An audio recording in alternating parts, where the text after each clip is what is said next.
100% job గ్యారంటీతో ISTTM business school admissions open. నమస్తే, నేను Keshav. Welcome to Suman TV.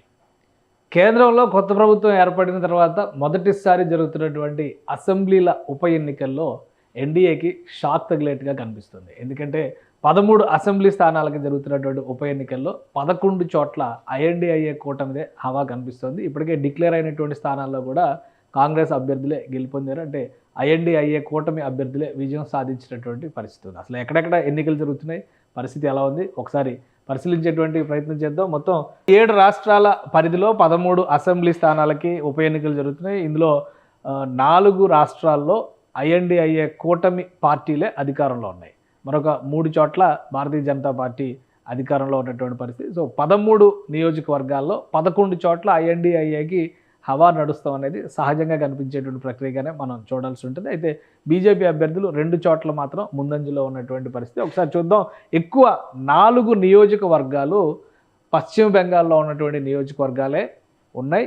4 నియోజకవర్గాల్లోనూ Trinamool Congress అభ్యర్థులే ఆధిక్యాల్లో ఉన్నారు. ఒకసారి మనం పరిశీలిద్దాం. తృణమూల్ కాంగ్రెస్కి సంబంధించి చూస్తే కనుక మణిక్తల వెస్ట్ బెంగాల్ నుంచి ఇక్కడ తృణమూల్ కాంగ్రెస్ అభ్యర్థి సుప్తి పాండే లీడింగ్లో ఉన్నారు. అలానే బాగ్డా, అది కూడా వెస్ట్ బెంగాల్ ఆల్రెడీ డిక్లేర్ అయిపోయినటువంటి నియోజకవర్గం ఇది.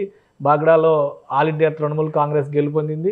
ఇక్కడ వెస్ట్ బెంగాల్లో రాయ్గంజ్లో కూడా తృణమూల్ కాంగ్రెస్ అభ్యర్థి విజయం సాధించారు.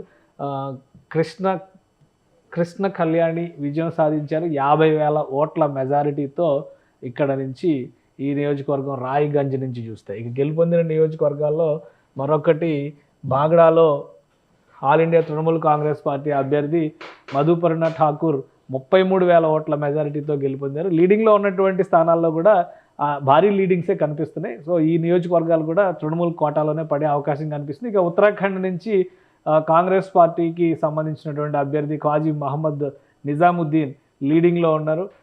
లీడింగ్ కూడా ఇక్కడ కూడా కలిసి వస్తుంది, గెలుస్తారని అందరూ ఆశిస్తున్నారు. కానీ ఇక్కడ చాలా మార్జినల్ లీడింగ్ మాత్రమే ఉంది. 422 ఓట్ల మెజారిటీ మాత్రమే ఉంది. సో కాంగ్రెస్కి ఈ 2 సీట్లు, ఎందుకంటే బెంగాల్లో 4 సీట్లు తృణమూల్ కాంగ్రెస్ గెలుస్తుంటే ఉత్తరాఖండ్లో ఖాళీగా ఉన్నటువంటి 2 సీట్లు కాంగ్రెస్ గెలవడానికి సంకేతాలు కనిపిస్తున్నాయి. ఇక మధ్యప్రదేశ్లో 1 సీటు, తమిళనాడులో 1 సీటు, అక్కడ కూడా ఉప ఎన్నికలు జరిగినాయి. సో అక్కడ డిఎంకే, తమిళనాడులో డిఎంకే అభ్యర్థి లీడింగ్లో ఉన్నారు.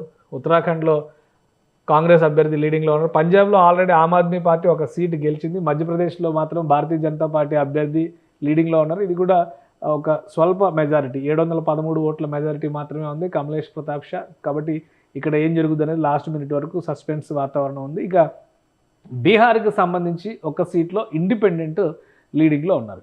ఓవరాల్గా కాంగ్రెస్ పార్టీకి అలానే కూటమికి ఇది సంతోషకరమైనటువంటి ఉప ఎన్నికగా చూడాల్సి ఉంటుంది. అలానే బీజేపీ వైపు నుంచి చూస్తే 2 చోట్ల మాత్రమే. హిమాచల్ ప్రదేశ్లో 1 స్థానంలో బీజేపీ అభ్యర్థి లీడింగ్లో ఉన్నారు. మరొక స్థానంలో హిమాచల్ ప్రదేశ్ డెహ్రా నుంచి చూస్తే కనుక కమలేష్ ఠాకూర్, ప్రస్తుత కాంగ్రెస్ పార్టీ సీఎం భార్య, ఆమె గెలుపొందింది. 9,399 ఓట్ల మెజారిటీతో హిమాచల్ ప్రదేశ్ నుంచి కమలేష్ ఠాకూర్ గెలుపొందింది.